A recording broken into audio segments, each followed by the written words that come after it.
Commander Jack Freeman stood motionless on the bridge of the Earth Defense Force ship. His eyes were fixed on the view screen, watching as bright flashes lit up the night side of Proxima Centauri b. Each flash meant thousands of lives lost in an instant. His sister Lisa was down there with her husband and 2 children. The colony Haven's Edge had been home to 30,000 civilians. Now it was becoming a graveyard. "Sir, we're receiving a transmission from the Concordat flagship," said Lieutenant Diane Miller, her voice shaking. Jack didn't turn away from the screen. "Put it through." The alien face that appeared was smooth and pale blue with large black eyes. Ambassador Krell of the Galactic Concordat looked directly at Jack without blinking. "Commander Freeman, this unfortunate action was necessary. Your colony violated territorial agreements. The Concordat Council sends its regrets." Jack's hands gripped the command rail until his knuckles turned white. "We had your written guarantee of safety. The colony was approved by your own council 3 years ago." New information came to light. The decision was final. The alien's voice was flat, almost bored. "Do not approach the planet's surface. Clean up. Operations are in progress." The screen went black. "Cleanup operations," whispered Jack. "They're talking about human bodies like they're garbage." No one on the bridge spoke. They had all lost someone. The attack had been sudden and complete. No warning, no chance to evacuate. "Commander," called out Officer Paul Lewis from the sensor station, "I'm detecting Concordat ships landing on the surface. They're taking samples from the ruins." Jack finally turned from the view screen. "Samples?" "Yes, sir. They appear to be collecting human remains." Something cold settled in Jack's chest. This wasn't just an attack. It was too coordinated, too precise. And now they were collecting samples? He walked to his command station and accessed the ship's secure database. For the past year, he had been gathering information, little pieces that hadn't made sense on their own. Reports of other human outposts facing accidents, Concordat ships scanning Earth ships without permission, diplomatic meetings where Earth representatives were studied like lab specimens. The pieces suddenly fit together. "This wasn't about territory," Jack said quietly. "They're afraid of us." 3 days later, Jack stood before the Earth Government Council back on Earth. His report was met with shocked silence. "You're suggesting the Galactic Concordat deliberately attacked our colony as part of a larger plan?" asked President Wilson. "Yes, ma'am. The evidence suggests they view humanity as a threat. We evolved on what they classify as a Class 12 death world. Our natural strength, endurance, and adaptability make us physically superior to most galactic species." "And their response is to eliminate us?" asked Defense Minister Garrett. "Contain us for now. But the Haven's Edge attack shows they're willing to move beyond containment." The room erupted in angry voices. When order was restored, the president spoke again. "We've received an official response from the Concordat. They express condolences for what they term a necessary security action and offer compensation for the loss of property." "Property?" Jack's voice was barely controlled. 30,000 lives. "Commander," warned the president. Jack took a deep breath. "What's our response?" "We're lodging a formal protest and requesting a full investigation." Jack looked around the room. "That's it? While they prepare to attack more colonies?" "We don't have proof of that," said Minister Garrett. "We don't have time to wait for more proof," Jack replied. The meeting ended without resolution. That night, Jack made his decision. In the officers' bar near the spaceport, he found Lieutenant Miller drinking alone. "I'm going after them," he said simply. She studied his face. "That's treason, sir." "I know. How many do you need?" Jack blinked in surprise. "You're in?" "My brother was on Haven's Edge. So was Charlie's wife." She nodded toward Officer Lewis at another table. "And Rick's entire family." Within 24 hours, Jack had a crew of 15. All had lost someone. All were willing to risk everything. Their target, the ESS Vindicator, Earth's newest warship. Still in final testing, it carried experimental weapons reverse-engineered from Concordat technology. It was time for the Deathworlders to show the galaxy exactly what they were capable of. The ESS Vindicator slipped silently through the darkness of space, its experimental stealth systems hiding it from concordate sensors. Jack sat in the captain's chair, looking at the stars through the main view screen. The ship had been surprisingly easy to steal. Perhaps too easy. "Do you think they let us take it?" asked Lieutenant Miller as she checked the navigation systems. Jack nodded slowly. "Maybe. Earth government might not officially approve of our mission, but they aren't stopping us either." Officer Lewis turned from his station. "Sir, I found something in the ship's computer. Files about first contact 40 years ago. They're classified." "Show me," said Jack. The main screen filled with images from humanity's first meeting with the Galactic Concordate. The Earth ship Pioneer had encountered a Concordate survey vessel near Jupiter. The aliens had been shocked to learn humans came from Earth. "Play the audio," Jack ordered. A woman's voice filled the bridge. "This is Dr. Allison Weaver, xenobiologist, First Contact Team. The Concordate representatives seemed disturbed by our biological readings. They kept asking if our home planet was really Earth. When we confirmed, the lead scientist, Vor, became visibly agitated. He explained their classification system for habitable worlds. Earth is what they call a Class 12 death world, a planet with extreme environmental pressures that should make intelligent life nearly impossible." The recording continued. Vor asked for permission to study human physiology. Initial tests show that compared to most concordate species, humans have roughly 3 times the muscle density, significantly stronger bones, and remarkable toxin resistance. Our ability to recover from injury also seems to frighten them. Jack stopped the recording. "They've been afraid of us from the beginning. But they welcomed us into the Concordate," said Charlie Lewis. "As a way to watch us," replied Jack. "Keep your friends close and your enemies closer." The recording continued with another entry, dated 5 years after first contact. Dr. Weaver again. "I've been allowed to study concordate medical data. The differences are striking. The average human can survive in environments that would kill most concordate species in minutes. Our ability to endure pain, extreme temperatures, and radiation puts us in a category they call apex survivors. There are only 5 other known species with similar traits, all carefully monitored by the Concordate." Jack leaned forward. "Where are these other Deathworld species now?" Lewis checked the database. "Most are restricted to their home systems or a few colonies. One species, the Vargans, attempted to expand too quickly about 30 years ago. Their main colony suffered a mysterious reactor accident.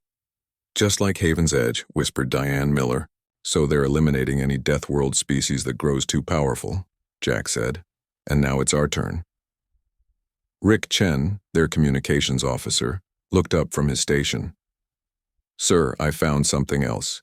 Secret communications between Concordate High Command and their Earth Embassy. They've been classifying humans as a potential threat species since first contact." Jack stood up and walked to the star map display. "We need to find these other Deathworld species. If they've suffered like we have, they might join us." "Join? Us to do what exactly?" asked Miller. "To show the Concordate why they were right to fear us," Jack said, his voice hard. "But first, we need more information. Set course for Rigel Station. It's a trading hub where all species mix. If anyone knows where to find our potential allies, it will be there." As the Vindicator changed course, Jack thought about what they had learned. Humans weren't weak or primitive compared to the Concordate. They were stronger, tougher, more adaptable. For 40 years, the aliens had smiled and welcomed humanity, while secretly fearing and planning against them. Dr. Weaver's recordings mention that she gave the Concordate full access to human biological data, said Lewis. "Which means they've had 40 years to study our weaknesses," replied Jack. "Do we have weaknesses compared to them?" asked Miller.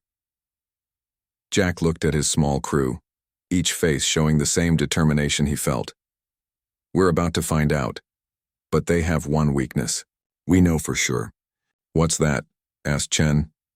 "They think strength means they don't need courage," said Jack. "They attack colonies from orbit. They hide behind technology. They've never had to fight to survive like we have. Like everyone from a death world has, the Vindicator accelerated, carrying its crew of Deathworlders toward their next destination, and their first real step toward Retribution. Rigel Station hung in space like a giant wheel, lights blinking across its surface as ships came and went. Jack and Diane walked through the crowded market area, hoods pulled low over their faces. Humans weren't common here, but they weren't rare enough to attract much attention. "How do we find this contact?" asked Diane. Jack checked the small device in his hand. "Roy Peterson runs an import business near the central hub. If anyone knows about other Deathworlders, it's him." They passed alien shops selling foods, weapons, and technology from across the galaxy. The smells were strange. Some sweet, some so awful they had to cover their noses.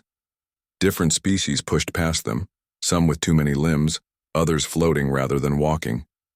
"There," said Jack, pointing to a small shop with a human name written in several languages. "Peterson Imports." Inside, a large human man with a thick beard stood arguing with a tall insect-like alien. The alien waved its front legs angrily. "The price is what it is," said the bearded man. "Shipping costs went up after the Concordat added those new inspection points." The alien made a clicking sound and left, brushing past Jack and Diane. "We're closed," the bearded man said without looking up. "Roy Peterson?" asked Jack. The man's head snapped up. "Who's asking?" "My name is Jack Freeman. I was told you might help us connect with others like us." Roy's eyes narrowed. "Don't know what you're talking about." Jack stepped closer and lowered his voice. "Deathworlders, species the Concordat fears." Roy quickly moved to the door and locked it. He pressed a button and the windows darkened. "Are you crazy?" he hissed. "Do you know how many Concordat spies are on this station?" "We need help," said Jack, "and I have a ship and a crew, but we need allies." Roy studied them for a long moment. "You're from Earth? What happened?" "Haven's Edge colony was destroyed. My sister, her family, thousands of others." Roy's face softened. "I heard about that. Territorial violation, they called it." "It was murder," said Diane. "And we think it's happened to others." Roy sat heavily on a stool. "You're right about that. The Vargans lost a colony 20 years ago. The Kadeshi had 3 ships mysteriously explode. Always accidents, always plausible reasons." "We want to contact them," said Jack. Roy laughed without humor. "And do what? Start a war with the entire Concordat?" "They've already started it," replied Jack. "We're just going to finish it." Roy was quiet for a long time. Finally, he said, "There's a meeting place in an asteroid field near the edge of Concordat space. Deathworlders and other unfavored species meet there sometimes. Can you take us?" asked Jack. "It's dangerous. The Dren asteroid belt is hard to navigate, and if the Concordat catches us..." "We have a ship with advanced stealth technology," said Jack. Roy looked surprised. "Military?" "The ESS Vindicator." Roy whistled. "You stole an Earth military vessel? You're either very brave or very stupid." "Probably both," said Diane with a small smile. 3 days later, the Vindicator carefully moved through the asteroid field. With Roy aboard as their guide, they approached a large asteroid with a metal structure built into its surface. "That's it," said Roy. "Dren Station. Not much to look at, but it's the safest meeting place for people the Concordat doesn't like." Inside the station, they found a strange mix of species. Some looked almost human, others were completely alien. In a back room, Roy introduced them to representatives from the Vargans and Kadeshi. The Vargan was reptilian with green scales and yellow slitted eyes. "I am Shen Rock," he said in a raspy voice. "My people lost a colony to Concordat treachery." The Kadeshi was insect-like with 4 arms and compound eyes. "I am Zikta. My ships were destroyed with all hands aboard." Jack explained what had happened at Haven's Edge. "The pattern is always the same," said Shenrock. "They fear what they cannot control. And they cannot control Deathworlders." "We have intelligence," said Zikta, her voice clicking. "The Concordat has a research facility in the Omega Nebula. They study Deathworld species there. looking for weaknesses. Weaknesses for what? Asked Jack. For extinction, replied Shenrock. Simply, they will never allow species like ours to thrive. Jack looked at the gathered representatives. Then we need to stop them, together. What do you propose? Asked Zig-Ta. We raid the Omega facility, said Jack. Get proof of their plans, maybe find weapons or technology we can use against them. The aliens looked at each other. It would mean open war with the Concordat, said Shenrock. We're already at war, replied Jack. They just haven't told us yet. The Omega research facility floated in the purple mists of the nebula, a dark metal structure shaped like a six-pointed star. The ESS Vindicator approached with its stealth systems at full power. On the bridge, Jack studied the facility through enhanced scanners. Security looks heavy, said Charlie Lewis. I count at least 20 patrol ships. Jack nodded. Expected. But their patrol pattern has gaps. We'll use the shuttle to slip through during the next rotation. Behind him stood Shenrock of the Vargans and Zig-Ta of the Kadeshi. After the meeting at Drent Station, they had provided warriors for the mission. Now 12 aliens joined Jack's team of humans. Remember, said Jack to the strike team, our goal is information. We get in, access their research data, and get out. No unnecessary fights. The shuttle launched silently, its small form barely visible against the nebula's swirling gases. It slipped between patrol routes and attached to an emergency airlock. On the facility's outer ring, security systems bypassed, whispered Rick Chen as he worked on the door controls. We have 15 minutes before the next system reset. The team entered the facility, moving through dimly lit corridors. The humans took the lead, with Vargans in the middle and Kadeshi bringing up the rear. They encountered few guards at first, easily avoiding them. The main research lab should be ahead, said Diane, checking a small scanner, but I'm picking up life signs there. A lot of them. Jack raised his hand, signaling the team to stop. He peered around a corner and saw what looked like a prison block. Cells lined both sides of a long hallway, each with a transparent front wall. Inside each cell was a different alien species. They're all Deathworlders, whispered Shenrock, looking over Jack's shoulder. See the environment controls? They're keeping each cell set to match the species' homeworld. They're studying them, said Jack, looking for weaknesses. A sound from one cell caught Jack's attention. Inside was a human man, thin and pale, working on some kind of device. Jack recognized the Earth Defense Force uniform, though it was old and torn. We need to free them, said Jack. The mission, started Diane. Just changed, finished Jack. They moved quickly, with Chen hacking into the cell control systems. One by one, the transparent walls disappeared. The prisoners looked confused, some afraid, others immediately understanding what was happening. The human prisoner approached Jack. Earth Defense Force? He asked, his voice rough from lack of use. Commander Jack Freeman. And you are? Engineer Sam Carter. I was captured 3 years ago when my research ship disappeared near Tau Ceti. 3 years? Jack was shocked. Earth was told your ship was lost in an asteroid collision. Sam laughed bitterly. No asteroids. Just Concordat ships that appeared from nowhere. They've been studying us, testing our limits. An alarm suddenly blared through the facility. We've been detected, said Zig-Ta, her insect mandibles clicking rapidly. We must hurry. The research data, said Jack. Where would it be? Sam pointed down the corridor. Central lab, but that's not all you need to see. He led them through the twisting hallways to a large door. This is what they don't want anyone to know. Chen worked quickly on the door controls. When it opened, they found themselves in a massive chamber with viewing screens on every wall. Each screen showed a different planet or colony. They're planning coordinated strikes, said Sam, against every known Deathworlder settlement. They're calling it Operation Containment. Jack stared at the screens in horror. When? Soon. Within days. They've been developing weapons specific to each species' biology. A new alarm sounded, louder than before. We have company, said Charlie Lewis, checking the scanner. Multiple hostiles approaching from 2 directions. Download everything, Jack ordered Chen. Sam, can you help him?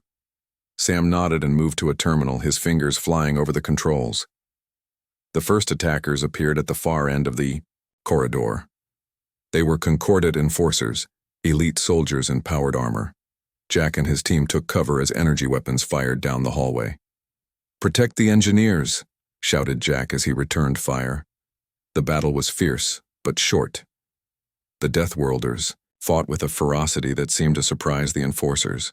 The humans showed strength and endurance that let them keep fighting despite injuries. The Vargans used their natural armor to absorb hits that would kill others. The Kadeshi moved with incredible speed, too fast for the enforcers' targeting systems. When it was over, Jack's team had suffered casualties, but the enforcers were defeated. Download complete, said Chen. Then we move, ordered Jack. Back to the shuttle, now. The shuttle raced back to the Vindicator under heavy fire. 2 Concordat patrol ships followed close behind, their weapons lighting up the nebula gases. Evasive maneuvers, shouted Jack as the shuttle shook from a near miss. Diane handled the controls with expert skill, weaving between gas clouds and debris. We're almost in range of the Vindicator's weapons. On cue, the Earthship appeared from its hiding place, firing precisely at the pursuing patrol ships. Both exploded in bright flashes of light. Minutes later, the shuttle docked safely.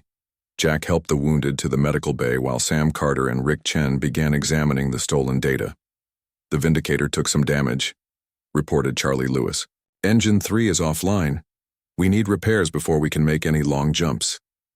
Jack nodded. Set course for the hidden outpost in the Altair system. Roy said it's safe for Deathworlders. In the ship's meeting room, Sam displayed the information they had stolen. The faces around the table grew grim as they saw the scope of the Concordat's plans.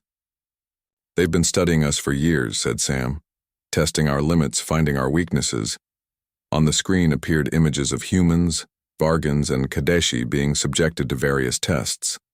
Some showed incredible endurance, others showed the subjects dying from specially designed weapons. They fear us because of an ancient war, continued Sam. Long before the current Concordat formed, a Deathworld species called the Cracks nearly conquered the entire galaxy. The war lasted for generations and nearly wiped out several species. So they see us as potential conquerors, said Shenrock.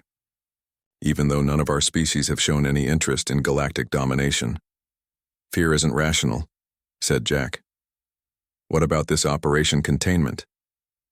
Sam changed the display to show a star map with dozens of locations marked in red. These are all the known colonies and settlements of Deathworld species. They plan to hit them simultaneously in less than a week. The attack on Haven's Edge was just a test run for their new weapons. A heavy silence fell over the room. We need to warn everyone, said Diane. All the colonies, all the ships. And then what? Asked Zigta. Even if they evacuate, where would they go? The Concordat controls most habitable systems.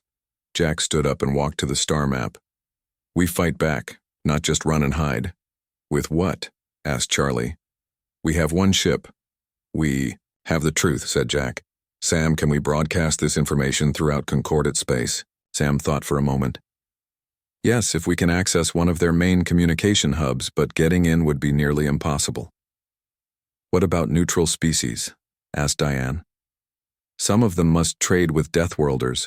Would they help if they knew what the Concordat was planning? Maybe, said Roy Peterson, who had remained quiet until now. The Trillari are traders who value profit over politics. They have a major communication center at their homeworld. If we could convince them.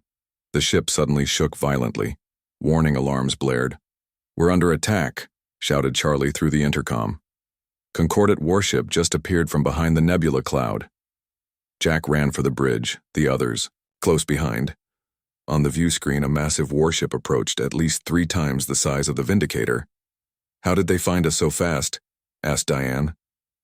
They must have tracked our jump signature, said Sam. They've been developing new tracking technology. Shields at 60%, reported Charlie. We can't take many hits like that last one. Return fire, ordered Jack. Target their engines. We don't need to destroy them, just slow them down enough to escape. The Vindicator fired its main weapons. The energy beam struck the Concordate ship but seemed to do little damage. Their shields are too strong, said Charlie. The enemy ship fired again. This time the impact was worse. Shields down to 30%, reported Charlie. Engine 2 just went offline. We're losing power fast. Jack gripped the command rail. All power to the remaining engine. We need to reach the jump point. Another hit like that and we won't have a ship left, said Diane. Jack looked at the determined faces of his crew. Human, Vargan, and Kadeshi, all working together against a common enemy. Then we make sure they don't hit us again, he said. Ready all weapons. Let's show them what Deathworlders can do when pushed too far. The Vindicator shook as another blast from the Concordate warship hit its shields. Shields at 15%, reported Charlie. One more direct hit, and we're done. Jack looked at the massive enemy ship on the view screen. Fighting it head-on was suicide. I have an idea, said Sam Carter suddenly. The nebula gases. They're highly reactive to certain energy frequencies. What are you thinking? Asked Jack. If we can adjust our weapons to the right frequency, we might be able to ignite the gases between us and them, create a massive explosion. Would that work? Jack asked. In theory, said Sam, but we'd have to be far enough away to avoid the blast ourselves. And we'd need a distraction, added Diane. Something to keep them from noticing what we're doing. Jack thought quickly. Launch the shuttle. Make it look like we're abandoning ship. 5 minutes later, the empty shuttle launched from the Vindicator, flying erratically as if damaged. They're taking the bait, said Charlie. The warship is focusing on the shuttle. Weapons adjusted to Sam's specifications, reported Rick Chen. Fire when ready, ordered Jack. The Vindicator fired a specially modulated energy beam into the nebula, gases directly in front of the Concordate warship. For a moment, nothing happened. Then the gases ignited in a chain reaction, creating a massive explosion that engulfed the enemy ship. Full power to engines, shouted Jack. Get us out of here.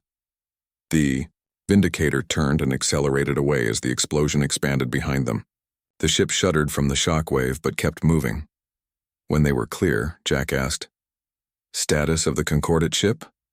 Severely damaged but not destroyed, said Charlie. They won't be following us anytime soon. Jack nodded. Set course for Earth maximum speed.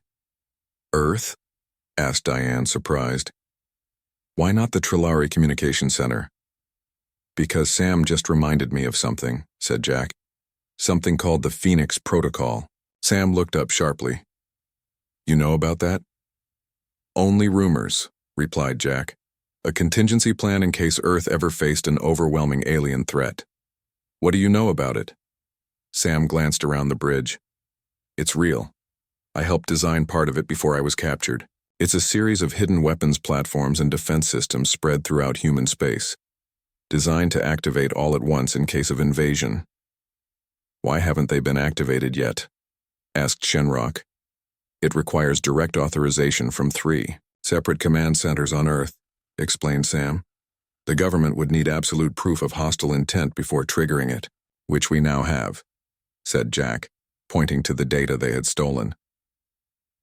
2 days later, as the Vindicator approached Earth space, they received disturbing news over the emergency channels.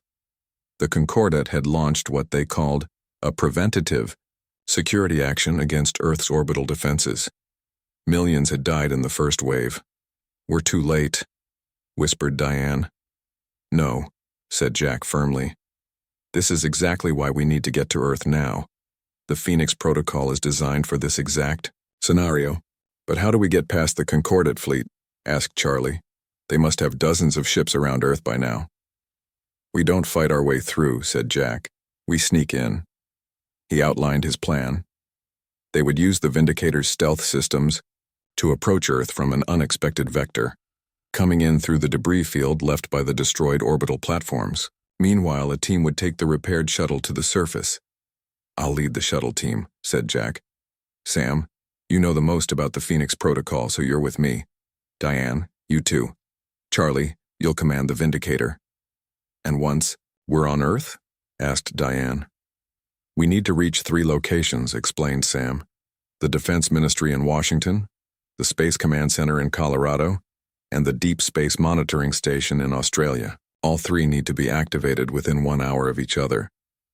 How do we do that with just 3 people? Asked Diane. We don't, said Jack.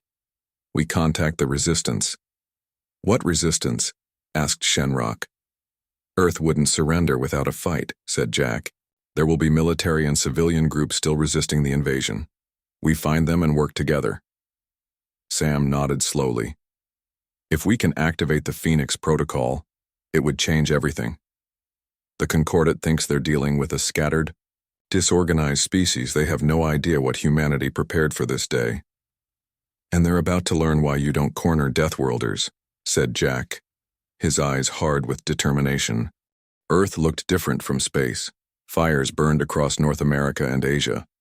Concordat ships hung in orbit like metal stars.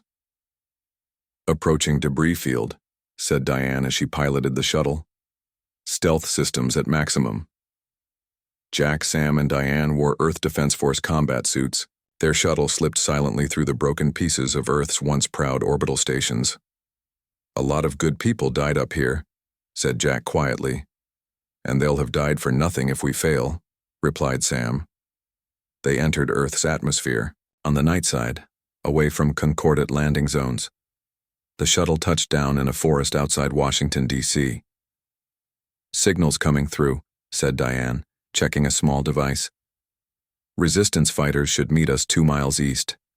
They hiked through the dark woods, alert for patrols. Eventually they saw flashlights blinking in a pattern, 3 short, 1 long. The Resistance. A group of soldiers and civilians emerged from the trees. Their leader was a tough-looking woman with short gray hair. Commander Freeman? She asked. I'm General Kate Johnson, or what's left of Earth Central Command. Jack saluted. General, we have information about Concordat plans and a way to fight back. Follow me, she said. Our base is underground. The Resistance base was a former military bunker. Maps showed Concordat positions across Earth. Dozens of people worked at computers and communication equipment. We have cells like this around the world, explained the general. Still fighting, but we're outgunned. The Concordat has technology we can't match. That's about to change, said Sam, setting up a computer. Ever heard of the Phoenix Protocol? The general's eyes widened. That's real? I thought it was just a rumor. Sam showed them the plans on the screen. Very real. Hidden weapons platforms, stealth ships and defense systems scattered throughout the solar system, all waiting for the activation signal.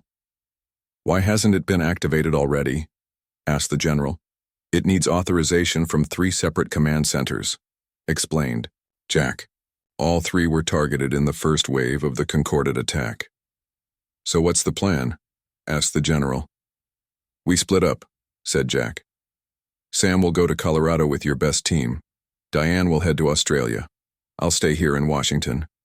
We need to reach all 3 command centers and send the activation signals within 1 hour of each other. General Johnson nodded. We can do that, but the Concordat has heavy forces around all those locations. That's why we brought these, said Jack, opening a case.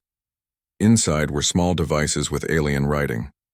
Concordat identification transponders. We took them from the enforcers at the Omega facility. They should get us past their security checkpoints. Teams were assembled quickly. Sam left with a group headed west to Colorado. Diane departed with another team bound for Australia. Jack stayed with General Johnson to plan the Washington mission. There's something you should know, said the general as they studied the map of the city. Ambassador Linda Morgan was trying to negotiate peace when the attack began. The Concordat arrested her. She's being held in their command ship. Peace was never an option for them, said Jack bitterly. Maybe not, replied the general. But she had access codes for the Phoenix Protocol too. If they break her, Jack's face darkened. Then we need to move fast. The Washington team left. At dawn, using stolen Concordat transport vehicles and the identification transponders. They reached the city limits without incident. Washington was now a Concordat control zone, with alien ships hovering above major buildings. The Defense Ministry is 5 blocks ahead, said General Johnson from their vehicle. Heavy security. Jack looked at the alien guards and their energy weapons. Remember, act like you belong. The transponders will identify us as authorized personnel, but we can't draw attention. They drove through the first checkpoint. The alien guard barely glanced at them as the transponder sent its signal. The second checkpoint was the same. Too easy, whispered Jack. They're arrogant, replied the general. They don't expect resistance from primitive humans. They reached the Defense Ministry building just as explosions erupted across the city.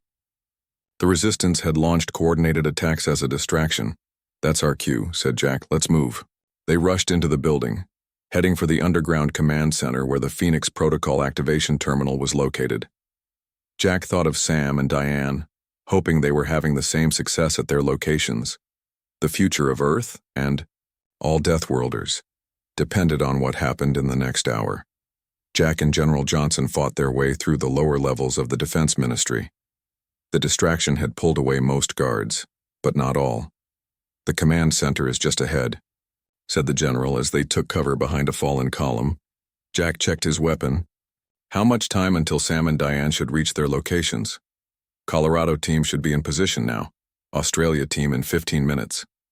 They moved forward, eliminating the few remaining guards. The command center door was locked with a heavy security system. Can we break through? Asked Jack. The general smiled. Don't need to. She pressed her palm against the scanner, some advantages to being the highest-ranking officer still alive. The door opened. Inside was a large room with screens showing global status and a central console glowing with soft blue light. The Phoenix Protocol Terminal, said General Johnson. Now we wait for confirmation from the other teams. The radio crackled. Colorado team in position, ready to activate on your mark. Jack felt a surge of hope. 1 down, 1 to go. Minutes later, the second call came. Australia team ready, all clear. This is it, said Jack. Everyone activate on my mark. 3, 2, 1 mark. All 3 teams entered their activation codes simultaneously. For a moment, nothing happened. Then the screens around them flashed with new information. Phoenix Protocol activated, announced a computer voice. Defense platforms online. Stealth fleet preparing for launch. Counterattack commencing in 30 seconds. Above Earth, hidden platforms emerged from asteroids, the moon's surface, and even from within the gas giant's rings. Hundreds of automated defense systems came to life, targeting concordate ships. On the command center screens, Jack watched as Earth's hidden defenses struck back. Concordate ships began exploding in orbit. The aliens had no warning, no time to raise shields. It's working, exclaimed General Johnson. The radio crackled again. Washington team, this is Colorado. We're seeing massive concordate losses in orbit, but they're launching everything they have at us now. The ground shook as concordate ships bombarded the city above them. They're getting desperate, said Jack. They realize they've underestimated us. Another voice came over the radio. This is Captain Lewis of the Vindicator. We have allies. Ships from the Vargans and Kadeshi just arrived. Other Deathworlder species, too. They're engaging the concordate fleet. Jack smiled grimly. The Deathworld Alliance has officially begun. For hours, they coordinated the counterattack from the command center. The Phoenix Protocol systems were turning the tide, but the concordate forces fought fiercely. Jack, said General Johnson suddenly, we're receiving a transmission from the Concordat command ship. They want to speak to whoever's in charge. Put it through, said Jack. The main screen showed a familiar face, High Commander Zextral of the Concordat. Behind him stood Ambassador Linda Morgan, looking thin but alive. You have surprised us humans, said Zextral. No species has ever withstood a full concordate assault. We're full of surprises, replied Jack. And we're not alone anymore. I see that, said Zextral, his voice cold. I offer terms. We withdraw from Earth space. You deactivate your weapons. We both step back from total war. Why should we trust you? Asked Jack. After Haven's Edge? After the attack on Earth? Because you have something we want, said Zextral, and we have something you want. He gestured to Ambassador Morgan. The ambassador for our withdrawal? Asked Jack. Not enough. Not just the ambassador, said Zextral. Information. About the cracks. Jack glanced at General Johnson, confused. The ancient Deathworld species, explained Zextral. They're returning. Our deep space sensors detected them 3 years ago. That's why we accelerated Operation Containment. We needed to control all potential threats before they arrived. So you decided to eliminate us rather than ally with us? Asked Jack incredulously. Fear makes for poor decisions, said Ambassador Morgan, speaking for the first time. But there's still time to make better ones. Jack thought of Haven's Edge, of Lisa and her family. His first instinct was to reject any deal, to push the attack until the Concordat was destroyed. But then he thought of Sam's words about the Phoenix Protocol. It wasn't just designed for winning a war, it was designed for surviving one. Send us the information about the cracks, said Jack. Release all Deathworlder prisoners. Recognize our right to defend ourselves and our sovereignty. Then we can discuss terms. Zextral's expression was unreadable, but he nodded slowly. Perhaps we have all been looking at this wrong. Perhaps Deathworlders are not the threat, but the solution. Jack didn't smile. We'll see. But understand this. The days of treating us like experiments or problems are over. Deathworlders have had enough. If there's to be peace, it will be as equals. As the transmission ended, Jack looked at the battle displays. Earth was still standing. Humanity had survived. And whatever came next, they would face it together, with their new allies from across the stars.